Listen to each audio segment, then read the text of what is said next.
Bendito sea el Señor. Resulta que esta es una de las historias, puedo decir, más tristes de la Biblia. Una de las historias más tristes de la Biblia, por el acontecimiento sucedido. Pasa el pueblo de Israel, o sea, el pueblo de Dios, hacía sus cultos normales, semanales, mensuales, y celebraban sus fiestas solemnes, como de costumbre. Siempre Israel ha estado sitiado de enemigos. El pueblo del Señor ha sido envidiado, el pueblo del Señor ha sido odiado, porque ha sido luz. Nosotros somos odiados, amado hermano. Cuando nosotros divagábamos sin Cristo y sin salvación, teníamos más amigos, entre comillas. Yo recuerdo que la casa de mi mamá se llenaba de muchachos, se llenaba de gente, hermano, porque abundan los amigos cuando abunda el pecado, ¿verdad? Y el pueblo de Israel hacía sus fiestas convencionales y los filisteos tramaron atacarlos.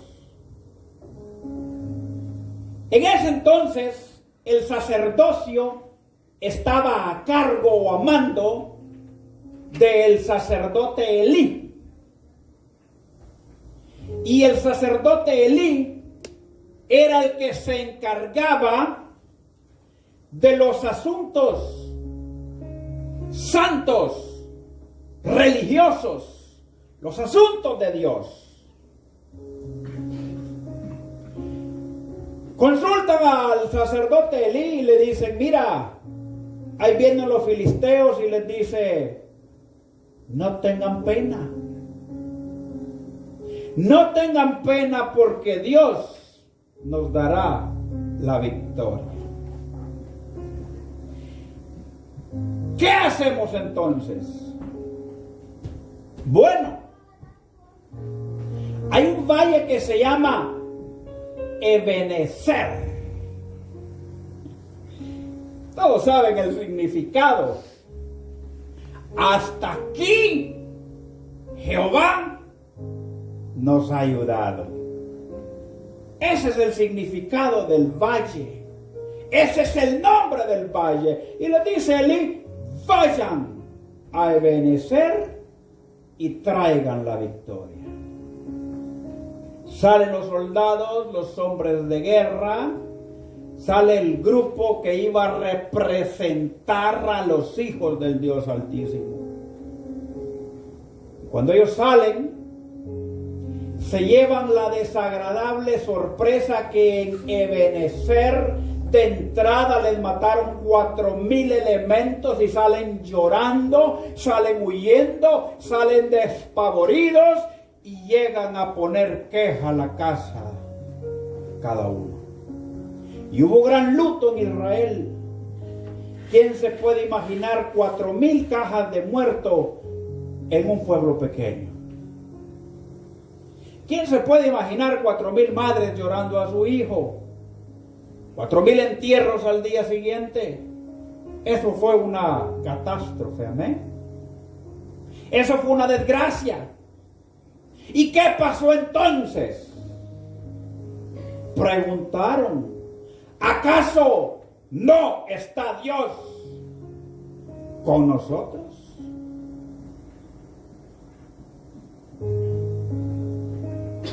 Y dijo el sacerdote Elí: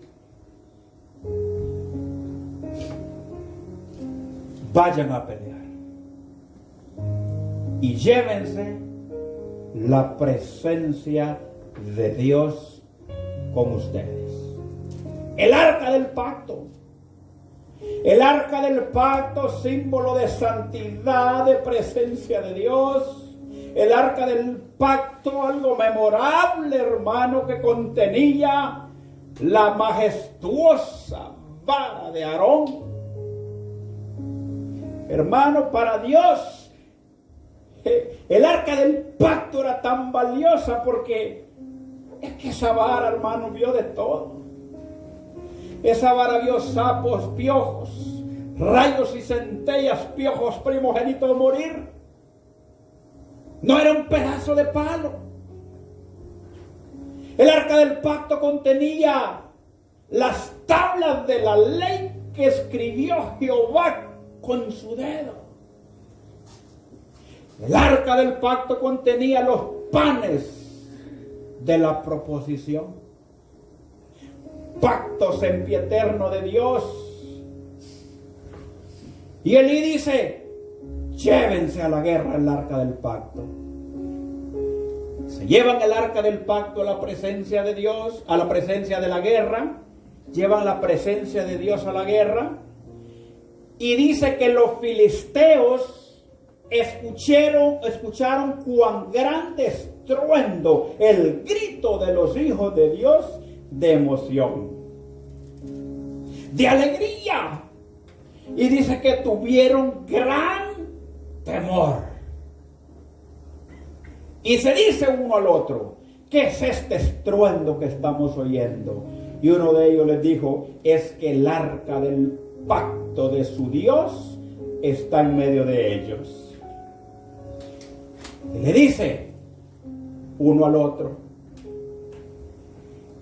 el Dios al que ellos le sirven los sacó de Egipto. ¿Quién nos librará de cuán grande Dios? Dicen los filisteos.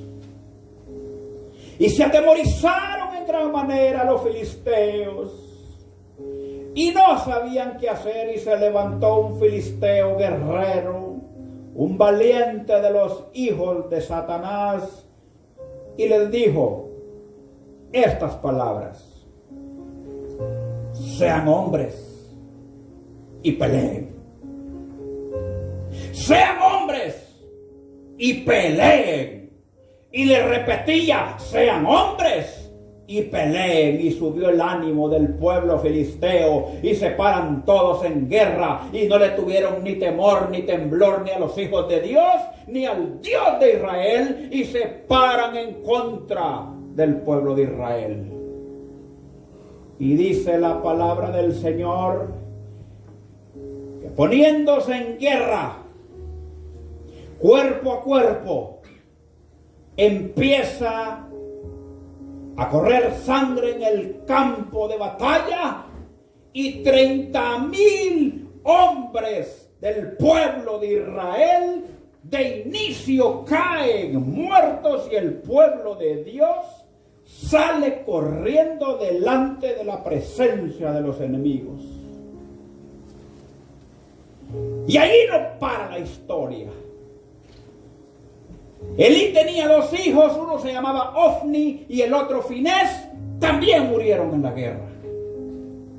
Pero allí no termina la historia ni la vergüenza.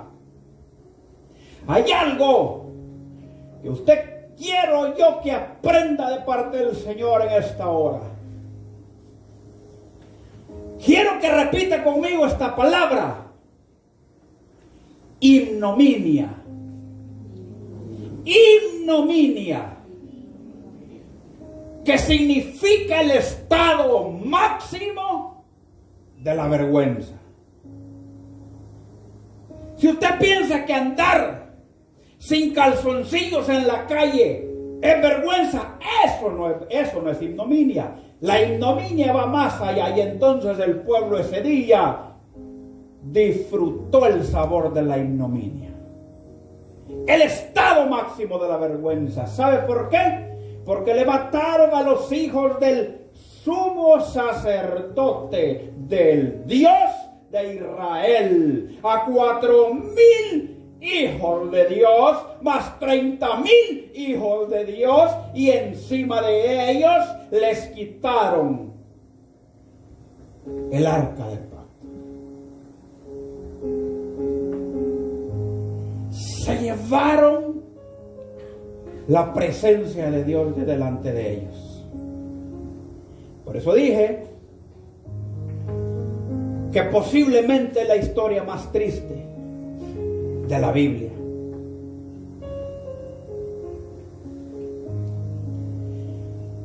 Cuando al ser humano le pasan asuntos, vicisitudes, problemas, y uno dice, me llueve sobre mojado, tiene el respaldo y la esperanza y la fe de que Dios sigue allí. Y preguntan los hijos de Dios, ¿qué pasó? ¿Me puede seguir con la cámara el varón que está grabando, por favor? Amén. Síganme, por favor. ¿Qué pasó entonces? ¿Qué es lo que pasó? Porque Dios prometió, pero no cumplió. Y lo que pasaba era lo siguiente. Leímos de entrada las palabras de Samuel.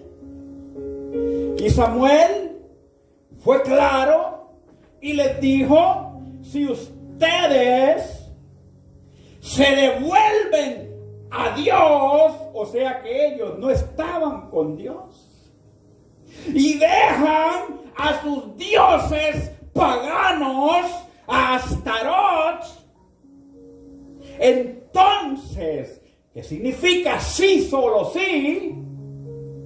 Jehová os dará la victoria sobre los filisteos.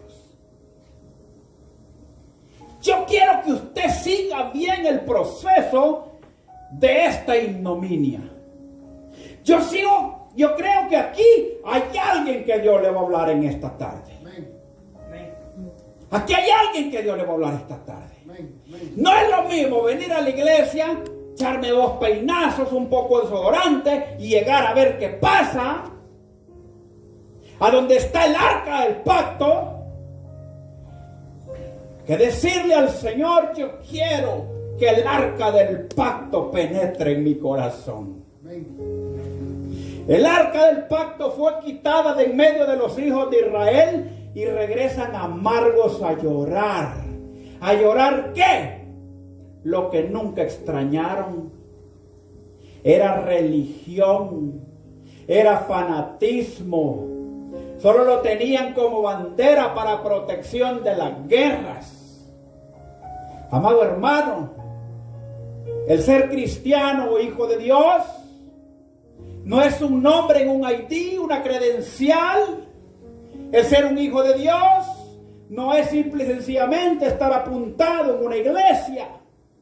El ser hijo de Dios no significa que voy a tener los privilegios y los beneficios y que no voy a necesitar del Señor. Y esto es lo que pasaba con este pueblo interesado. Querían al Dios de la salvación de sus guerras. Querían la protección del Señor. Pregunto.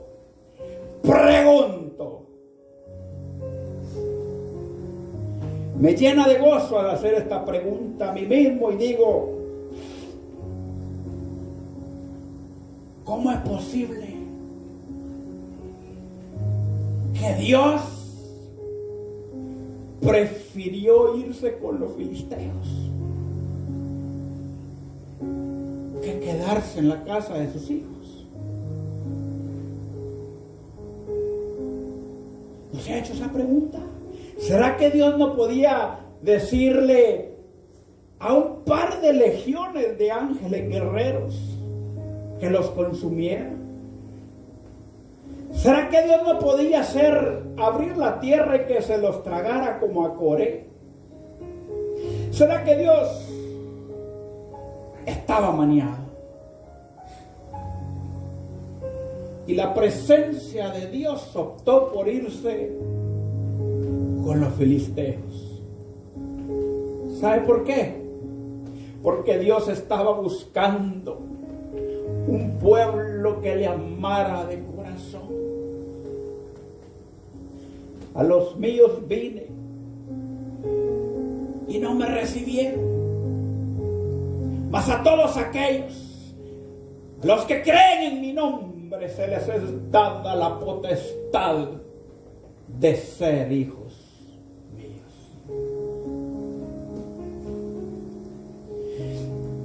Y yo me pongo a llorar de pensar, hermano, hasta dónde llega la hipocresía, religiosidad, la vanidad ministerial, el soy evangélico de plástico, no sé qué tenemos en la mente, de solamente tratar de vivir una vida de fantasía, de religión, de un domingo y un jueves para ver qué pasa, y vivir nuestra vida de la misma manera pasada de vivir en nuestro hombre adánico sin intentar hacer cambios para agradar al Señor. Y el Señor dice, me voy con los filisteos. Y aquí les va. Cuando llevan el arca del pacto, no les pasó nada. Los únicos que podían tocar el arca del pacto eran los de la tribu de Leví. Y si alguien de la tribu de Isaacar, Zabulón o Judá lo tocaba, se moría. Y muestra de ello es que cuando llevaban el arca del pacto, el rey David dice que la carreta se balanceaba, la carreta se iba a caer, y unos hombres de Dios pusieron las manos para que no se cayera, y donde la tocaron murieron irreversiblemente. Ay, no sé si Dios le está hablando a usted. No le pasó nada al filisteo. ¿Sabe por qué? Porque Dios estaba buscando un pueblo nuevo, un pueblo nuevo que le amara de corazón. Los filisteos no sabían de la ley, por lo tanto no podían ser juzgados conforme a ninguna ley, y agarraron el cajón y se lo echaron al hombro y se lo llevaron, y no les pasa nada. Yo digo, bendito Dios. ¿Qué estás haciendo con el arca del pacto? ¿Qué estás haciendo con la presencia de Dios que está en tu corazón?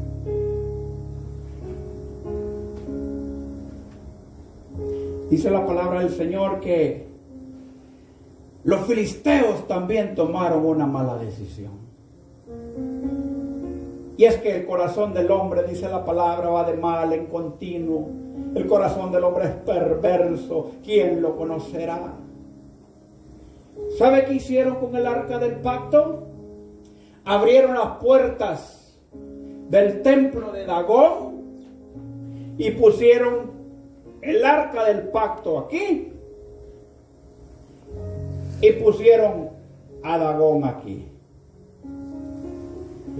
¿Cuántos tienen a Dios de un lado y su pecado escondido del otro? Aleluya.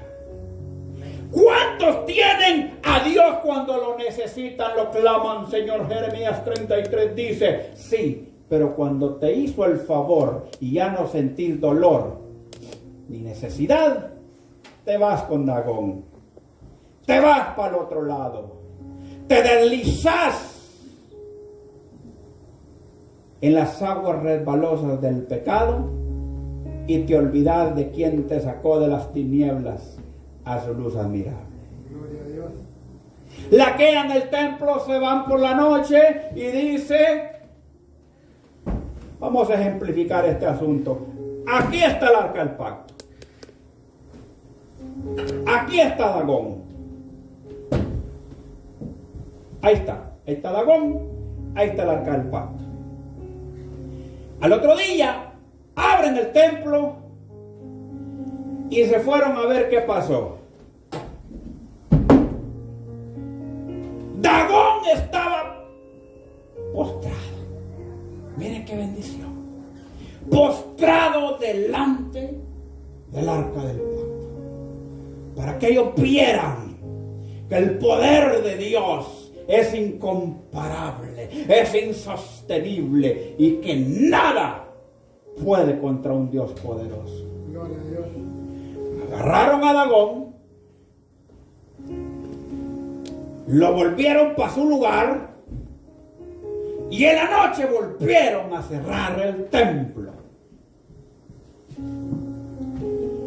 Pero resulta que al otro día ya la gente sabía que algo estaba pasando, van a curiosear temprano y resulta que Dagón estaba donde mismo, pero tenía las manitos cortados, sus piecitos cortados y su cabecita rodando.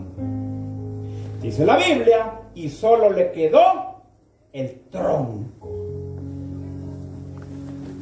Y se admiraron en gran manera y tuvieron, dice, temor. Diga conmigo, temor. ¿Es bueno el temor? Es bueno el temor. ¿Es suficiente el temor? No lo es.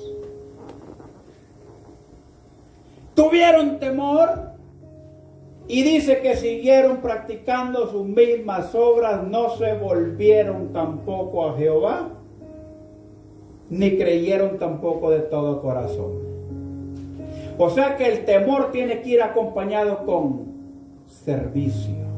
El temor tiene que ir acompañado con obediencia. El temor tiene que ir acompañado con entrega al Señor. Entonces no es solo temor, claro que no, porque la Biblia dice que los demonios saben que Él existe y que le tiemblan. O sea, ellos le creen y le tiemblan. Hay un gran temor bárbaro. Quizá usted nunca ha temblado, ni yo, como los demonios le tiemblan al Señor. ¿Qué tienes contra nosotros, hijos del Dios viviente? Ay, aunque sea, déjanos entrar en ese acto de cerdo. Ellos saben que Él existe. No es necesario saber que Él existe. No es necesario visitarlo en una iglesia. No es necesario visitarlo en 4 paredes únicamente. Es parte de. Pero sí es necesario creer, servirle, aceptarle en el corazón y tratar de cambiar nuestra manera pasada de vivir para ser transformados por el arca del pacto en nuestro corazón. El que robaba, no robe más. El que vivía en adulterio, no adultere más. El que mentía, no mienta más. El que estaba en sus delitos y pecados, entréguele su vida al Señor y no los practique más. Entonces el Señor se va a agradar de un pueblo que le busca y que le sirve. Las iglesias están llenas, las iglesias están abarrotadas. Si usted pregunta en Stanford y hace una membresía, ¿cuántos se congregaron? Aquí se han congregado más de 10,000 personas el día domingo. Ahora la pregunta es, ¿cuántos tenemos el arca del pacto en nuestro corazón? Esa es la pregunta seria. Entró con una falda tan larga como su lengua, así entró y así salió. ¿De qué sirve?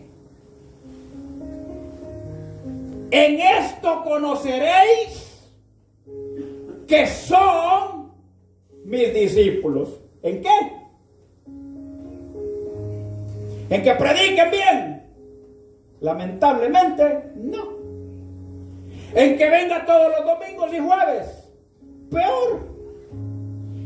En que nos amemos los unos a los otros. Es que, varón, si yo te amo, voy a querer tu bien. Si yo te amo, voy a querer que estés bien.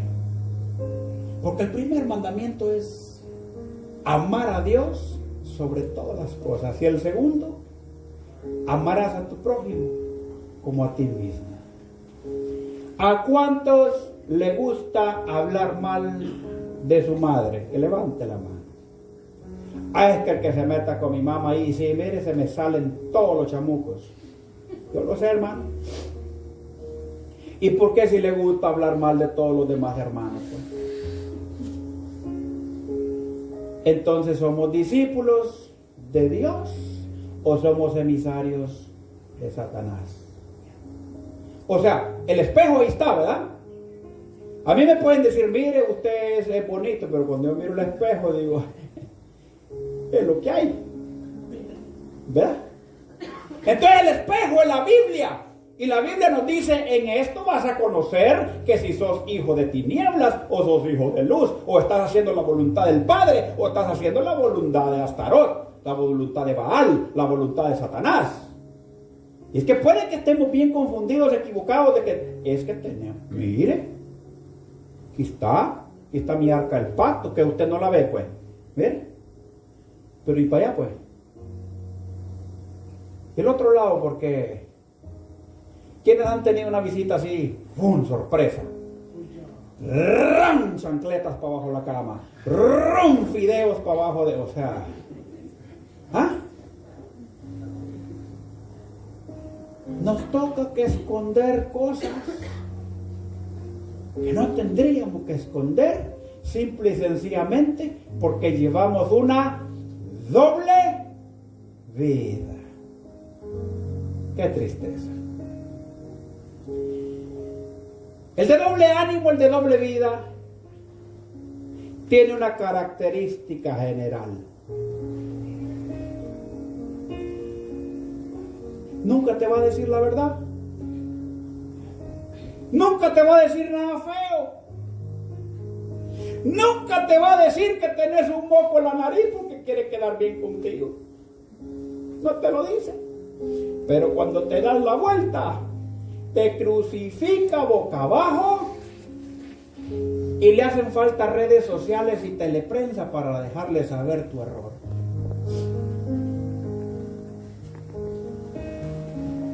El pueblo de Israel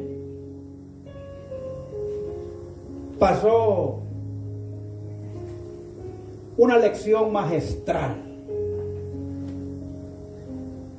Ya estaban solos. La presencia de Dios ya no estaba. ¿Y se recuerdan que se murieron los hijos del sacerdote Elí? ¿Sí? ¿Se recuerdan? Cuando van a dar la noticia que se murieron sus hijos y que el arca del pacto se la habían llevado, adivine qué pasó con el sacerdote Elí. Dice que ya tenía más de 90 años, estaba en una silla, se fue para atrás, se desnucó y se murió.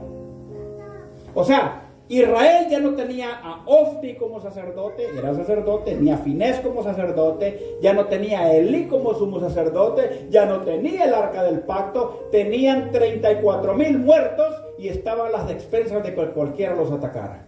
En otras palabras, estaban terribles. Terrible. No hallaban qué hacer. Del otro lado estaban los filisteos y decían, el arca del pacto. Aquí está, pues.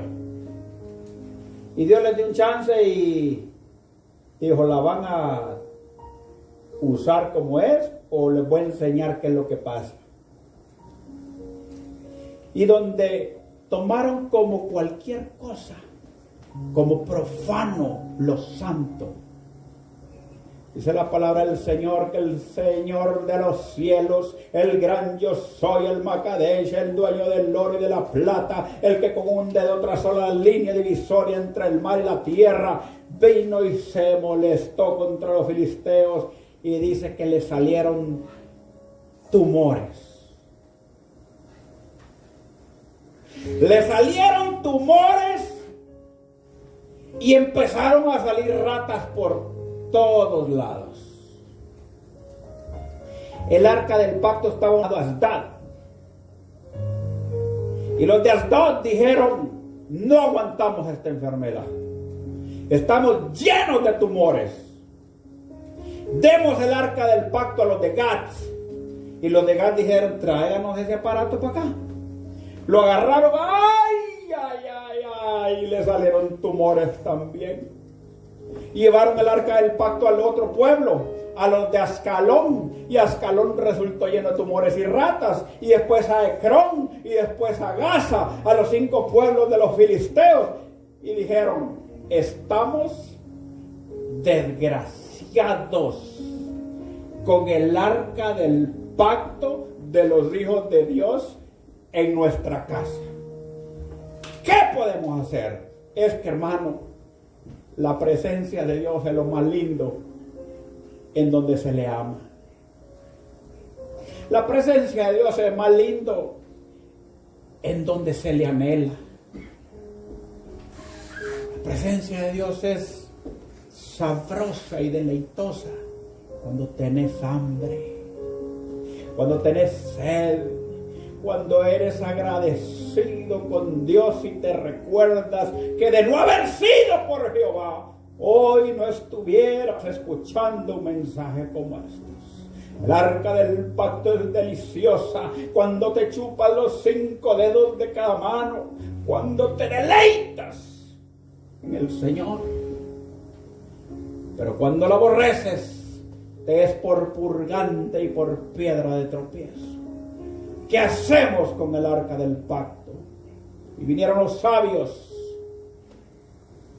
y dijeron: estamos llenos de tumores, llenos de plaga. Tenemos que salir de aquí. ¿Cómo salimos de eso? Mandémosla de regreso en unas vacas con sus crías, vacas que no han sido puesto yugo de unción todavía. Pero no solamente así, les dijeron. Ese Dios no es un Dios cualquiera. Vamos a tener que hacer un holocausto, una oferta de nuestro corazón para Él. El impío, los hijos de las tinieblas, pensando en hacer libaciones a Jehová, mientras que los hijos de Dios, como si nada. ¿Cómo ves la historia usted? ¿Y qué le hacemos? Hagamos 5 grandes tumores de oro en manifestación de nuestro arrepentimiento. Quien quita y el Dios de los dioses se arrepienta y nos sane de nuestros tumores. Y mandaron a hacer 5 grandes tumores de oro, uno por cada pueblo, y 5 ratas de oro para que quitara la peste que había en ese lugar. Y los hijos de Dios, bien, gracias. Un pueblo que no conocía palabra, un pueblo que no conocía nada de Dios, un pueblo que no entendía de esos asuntos, dijo: va a haber que hacerle un holocausto, un sacrificio, una ofrenda, porque sí tiene poder. Reconocieron que aunque habían ganado la victoria en contra de los hijos de Dios y les habían quitado el arca del pacto, entendían que el poder no era de los hijos de Dios, sino que dijeron: el poder está aquí. Usted se puede imaginar un impío que no sabía de iglesia, que no sabía de oración, ni de ayuno, ni de nada, hermano, reconociendo la majestad del Dios del cielo. Y los hijos del Señor viviendo una vida desordenada, sirviéndole a Astarot. ¿Quién era Astarot? Dios pagano. Según la demoniología actual, Astarot es de la Santa Trinidad de hoy en día y es Dios de los asuntos de deliberación sexual, desórdenes sexuales. Un pueblo que vivía una desordenada manera de vivir en contra del Dios del cielo. Pusieron el arca del pacto, las vaquitas, y dijeron: si agarra por el camino que va hacia aquel pueblo, se entenderá que Dios nos hizo esto. Y dice que las vaquitas caminaban recto, no se movían ni a diestra ni a siniestra, y siguieron por el camino en donde ellos habían dicho que era la muestra de que Dios había hecho eso. Y temieron en gran manera. Mandaron el arca del pacto de regreso. El asunto es, ¿a dónde está la presencia de Dios, que es el arca del pacto en tu vida, hermano? ¿En dónde la tenés? ¿La tenés en el garage? ¿En el baúl de tu carro? ¿La tenés como amuleto para cuando te van a dar ticket? ¿La tenés como amuleto el 29 para cuando te toca pagar la renta? ¿Lo tenés cada vez que hay aflicción como el número 911? ¿Lo tenés como un número de auxilio o como un amuleto como el Salmo 91, que muchos lo dejan abierto porque piensan que dejándolo abierto solo va a actuar? Y la Biblia es de papel, y la Biblia la agarran las maras salvatrucha para hacer marihuana y se lo fuman y no les pasa nada. Esto implica que la palabra es papel y tinta allí, pero cuando se hace vívida es cuando te la metes al corazón y te la comes. ¿De nada sirve? ¿A dónde está el arca del pacto en tu vida? ¿Sabe dónde se representa el arca del pacto en nuestra vida? Cuando llegamos al callejón en donde no hay escapatoria y del otro lado nos espera una muralla llamada tentación. Atrás tiene la espada de Satanás que te dice camina, y por delante tienes la tentación. No sabes para dónde agarrar. No tienes escapatoria. Entonces lo único que te queda es seguir adelante y llevarte el daño, pero la palabra del Señor dice en su palabra: el entendido ve el mal venir y se aparta, mas el necio se lleva el daño. Ahí es en donde usted y yo clamamos al Señor y nos damos a conocer a nosotros mismos en donde tenemos el arca del pacto. Hay quienes tenemos el arca del pacto sobre la iglesia. Mire, sería el colmo de los colmos portarse mal en la iglesia. Bueno, hay unitos que todavía. Amén. Gloria al Señor. Dios los bendiga, van a cambiar. Van a cambiar. Estoy orando por ellos y por ellas. Pero portarse bien en la casa del Señor es fácil. Hermano, agarre tamal después de usted, hermano. No como cree, no, hombre, pasa. Por ahí en Walmart, ¡juá! Vieja desgraciada, yo vine primero. ¡Ja! Y sacamos en realidad lo que somos, quienes somos. Un día, un ex pastor que tuve le bocinó a un hermano para saludarlo. Él iba atrás y le bocinó. Primero le sacó un dedo, usted sabe cuál, y al segundo bocinazo le sacó un bate. Y era líder.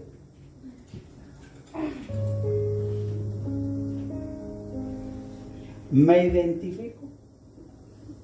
Nos identificamos. Y es que es fácil ser cristiano en la iglesia, hermano. Hermanitas, hermanitos. ¿Verdad? ¿Se oye? Precioso. Pero ¿cómo te comportas en los negocios cuando te toca quedar un vuelto que te dieron de más? Cuando sabes de que pudieses tomar ventaja, pero que no debes tomar ventaja. Cuando sabes de que es el momento, el lugar preciso. Usted dice, la oportunidad de oro. Toda la vida le pasó clamando a Satanás: dame esa oportunidad, dame esa oportunidad, dame esa oportunidad. Y nunca le llegó en la juventud, y hoy de viejo le llegó. ¡Pum! ¡Ay!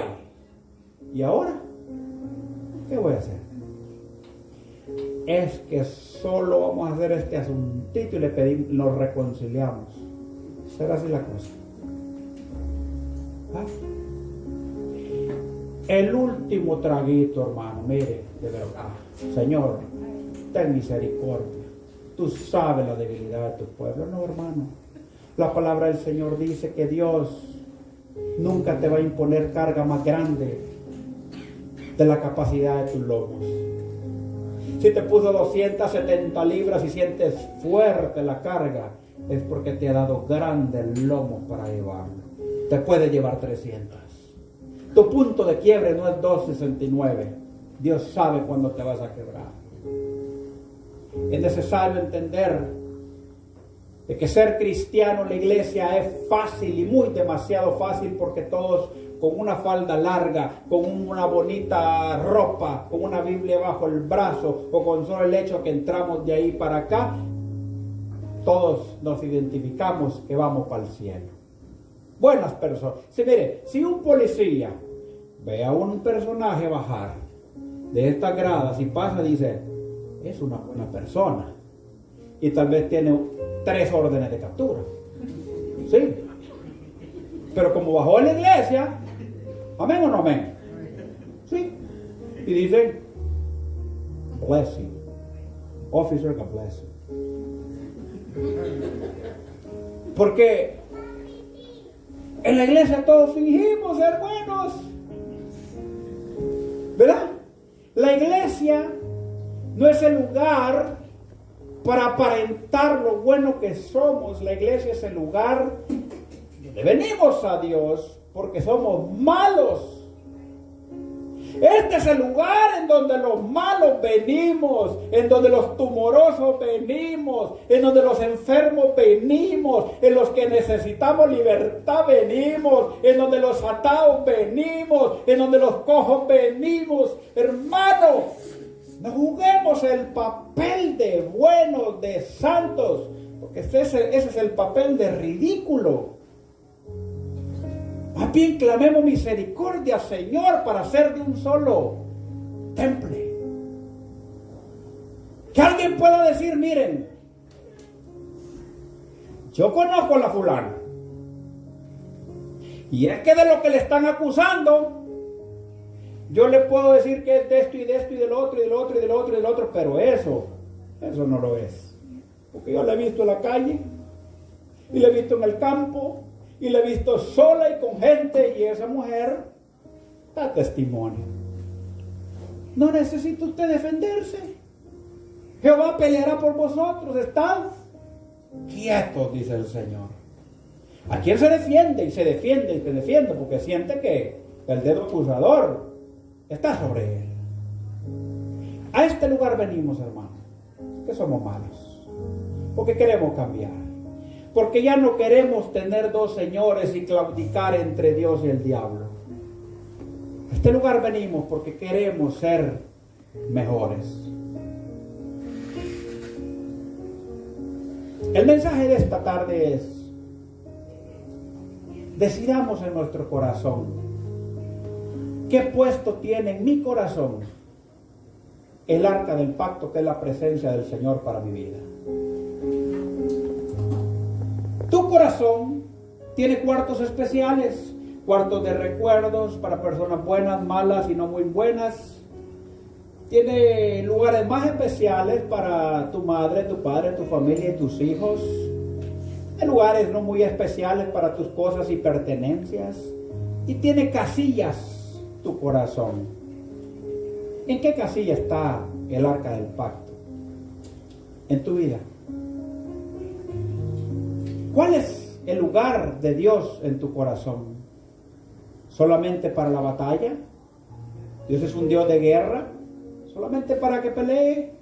¿O es el Dios con el que te acuestas y le dices: te amo, papito lindo, te quiero, te necesito, dame sueños contigo en esta noche, ayúdame a dormir en paz, me acostaré y así mismo dormiré, porque solo tú, Jehová, me haces vivir confiado? Y lo primero que hace al levantarse es poner las rodillas y decirle: gracias, Dios mío, y salir y buscar presencia del Señor.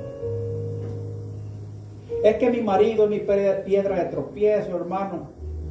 La mujer tiene la capacidad de cambiar a su marido dice la Biblia, sin palabras. ¿Me está escuchando? Es que Él no cambia. Quiere decir que no has hecho nada. Es que Él solo cambia un poquito. Quiere decir que has hecho poquito. Es que llegó borracho, tiró los trastos, pateó al gato, sí, pero te levantaste, le clamaste al Señor y le serviste plato de comida, diciéndole: Señor, no se lo merece, pero lo hago para ti. Señor, yo creo en mi hogar y la restauración de mi casa. Ese hombre, cuando mira que usted se levanta cada vez que él llega borracho, o con una gran boca, con unos grandes ojos, mire, es que aleluya. Hay mujeres que no necesitan hablar, hermano, con los ojos tienen una verba, pero criminal. Dios guarde, con Dios me libre, ¿verdad? Pero ¿qué hace un hombre impío cuando llega borracho y llega alegando y cantando todavía y mira una sopa y se le queda viendo y dice: y eso, te la calenté para que te la tomes, te bañes y te dormas? Y la huele el hombre y prueba un poquito y ve que no se murió y dice: algo está pasando acá. El otro día le pregunta: ¿por qué no peleaste anoche? No, es que lo que pasa es que la palabra del Señor dice: mía es la venganza. Entonces él se va a quedar: mía es la venganza, yo pelearé por vosotros, estad quietos. Ya te puse en las manos del Señor. Dios sabe si te quedas y te compones o te lleva. Entonces usted empezó a hacer cambios. Y es que la mujer tiene que ser inteligente. ¿Cómo dice el Proverbio 31? Mujer virtuosa, tiene que tener virtud. Pero si le sigue el tú por tú, ya lleva 30 años de casado, espere otros 30 igual en derrota, que nada va a pasar. La mujer tiene la capacidad de cambiar a su marido sin palabras. El hombre que le sirve al Señor y su esposa no le sirve al Señor, tiene la capacidad de cambiar a su mujer con el testimonio y poniéndose firmes. Ay, pastor, que yo no fui al culto y usted sabe, como mi media naranja, yo como media naranja no voy a poder ir, hermano, me destripo en el camino. Ay, hermano, lo que va a pasar es que te va a chupar el jugo el diablo, por flojo y aguado y aguacatón, porque dice la palabra del Señor: yo y mi casa serviremos a Jehová. Mamita chula, ¿no va a ir a la iglesia? No. Vaya, entonces Dios le bendiga, me voy para la iglesia. ¿Y por qué viniste a la 1 de la mañana? Porque había vigilia y oré por usted. Sí, pero que sos el diablo. No, la palabra del Señor dice que soy hijo de Dios, real sacerdocio, linaje santo. Es lo que dice la palabra del Señor. Y mire, cuando usted sienta, esa mujercita se va a llenar de gloria porque usted la santifica a ella. Pero media vez los dos estén echados y tirados. Ay, mi amor, ¿cómo te sentís para ir al culto hoy? Me duele la rabadilla, fíjate. Vení, te voy a sobar, cuando nunca lo ha sobado, oye. Nunca le he echado con sal, ni Vic, ni siquiera con ruda lo ha sobado. Pero ese día, para quedarse, porque tampoco ella quiere ir al culto, le echa su pomada del tigre. Lucha. ¿Por qué no dicen: no queremos nada del arca? Simple. No pongamos de pretexto la rabadilla, porque puede que Dios te quite el dolor y ya no sientas nada y nos quedemos en una silla de ruedas sin sentir. No pongamos de pretexto lo que no es pretexto. Hay quien pone de pretexto hasta los hijos. Amado pastor, sí, hermano, tengo mis hijos. Mire, solo falta que los entuben, hermano. Gravísimo.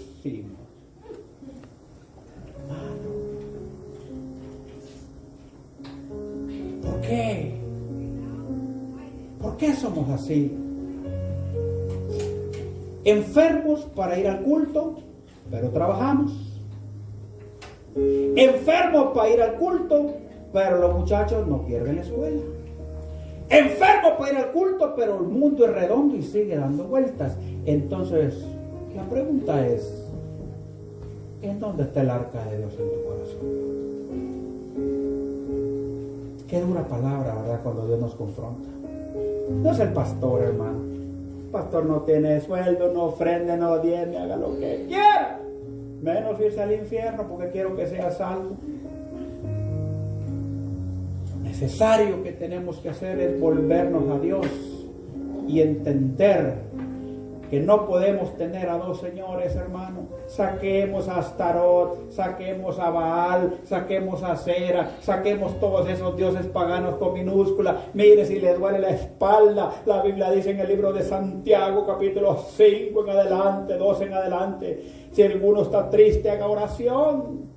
Si alguno está contento, cante alabanzas. Si alguno está enfermo entre vosotros, ¿qué dice? Llame a los ancianos de la iglesia. Entonces aquí en la iglesia te va a decir, hermano, venga, oren por mí. Pase para enfrente un poquito el aceitillo. En el nombre de Jesús lo vamos a ungir. Y el enfermo dice, sanará.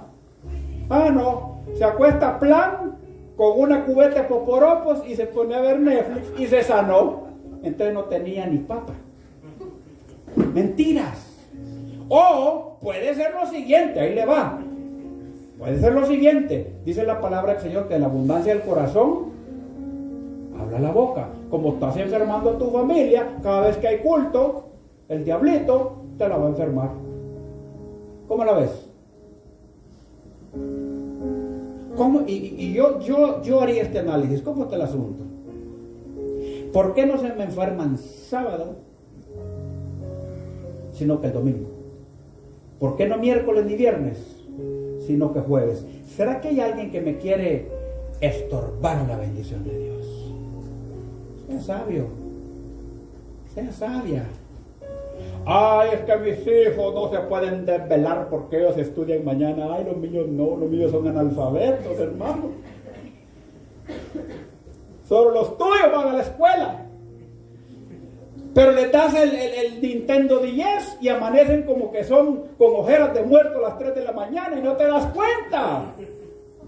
Te quitan el teléfono de noche y no te das cuenta. ¡Qué lucha! La que el Netflix, la que el Nintendo, la que el Atari, lo que usted tenga, y se va a dar cuenta que amanecen a las 5 bien bañados y sin ojeras. Muchachos con ojeras de muerto, se andan durmiendo en los servicios. ¿Qué es eso? Muchachos de 12, 13, 14, 15. No, hombre, hermano, es para que estén erguidos como la palmera, gritando y dando gloria a Dios. Pero vienen aguados, ¿sabe por qué? Porque pasaron en vigilia para el diablo.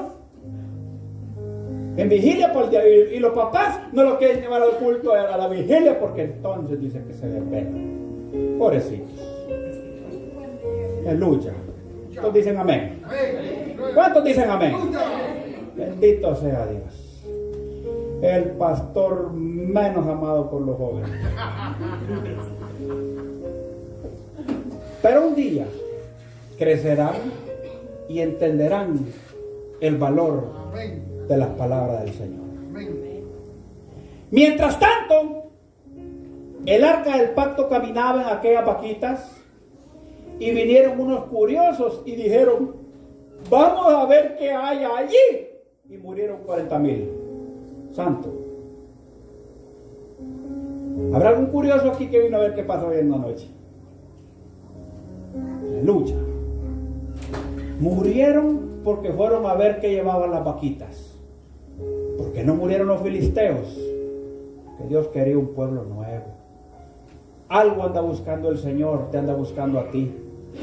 Adoradores que le adoren en espíritu y en verdad. ¿Sabe cuál es lo contrario al espíritu? La carne. ¿Sabe cuál es lo contrario a la verdad? La mentira. O sea, que cuando hay adoración y no es en espíritu y en verdad, es en la carne y es en la mentira. De eso anda huyendo Dios. ¿Cómo usted sabe, pastor? Porque la Biblia dice, ya no soporto vuestras congregaciones. Tus cultos me dan náusea, dice el Señor. Qué terrible, porque son cultos en la carne y en la mentira, en donde no se habla una palabra de parte del Señor para no herir susceptibilidades, para no herir sentimientos ni pensamientos humanos. Amado hermano, esta pregunta se ha hecho miles de veces. Si el Señor viniese hoy, ¿te irías con Él? Si hoy en la noche te visitara un hermoso paro cardíaco, es que sería hermoso, hermano. Hermoso, dice, la presencia del Señor. Que diga, miren, el hermano Ronnie se acostó y ya no se levantó. Bendito Dios. Ay, Dios, qué lujo, hermano. Qué preciosidad. Qué belleza. Yo quisiera morirme en el altar, pero mucho show para los niños, ¿no? Con todos los que no se han convertido me quisiera morir yo enfrente. Ajá. Y rascar los pies de noche. Sí. Aleluya. Los muertos ya no hacen nada, por si acaso. Pero lo que voy es, hermano, ¿está usted preparado para ese viaje con el Señor? ¿Está usted lista? ¿Está usted listo? ¿Está su nombre de verdad inscrito en el libro de la vida? ¿O se sienta aquí y dice, es que si yo paso a reconciliarme, saber qué va a pensar mi marido, saber qué va a pensar mi esposa, saber qué dirá el pastor y los demás? La pregunta es, ¿qué dirá Dios? ¿Qué dirá Dios de vernos cada día igual y con el arca del pacto en medio, y seguimos igual? ¿Por qué no hace un compromiso con Dios en esta tarde? Y saca todo pecado de su vida y pone el arca del pacto como centro y fundamento de su corazón. Y le dice, Señor, hasta aquí andaba chueca, andaba chueco, andaba mal. Pero si de algo estoy seguro, es que quiero cambiar. Ayúdame a cambiar. Dame la oportunidad. La palabra del Señor dice, caminad y preguntad por los caminos, por las sendas antiguas. Si usted le sirvió al Señor en el pasado y se recuerda cuando alababa, cuando cantaba, cuando lloraba, cuando ministraba y la presencia del Altísimo le tocaba, preguntad por las sendas antiguas. Y aquí se le dice, aquí está el Señor haciéndote el llamado nuevamente para caminar en las sendas antiguas. Aquí está la presencia del Señor. O si has estado en medio de nosotros, pero sientes en tu corazón que necesitas ponerte a cuentas con Dios, este es el momento. Póngase de pie.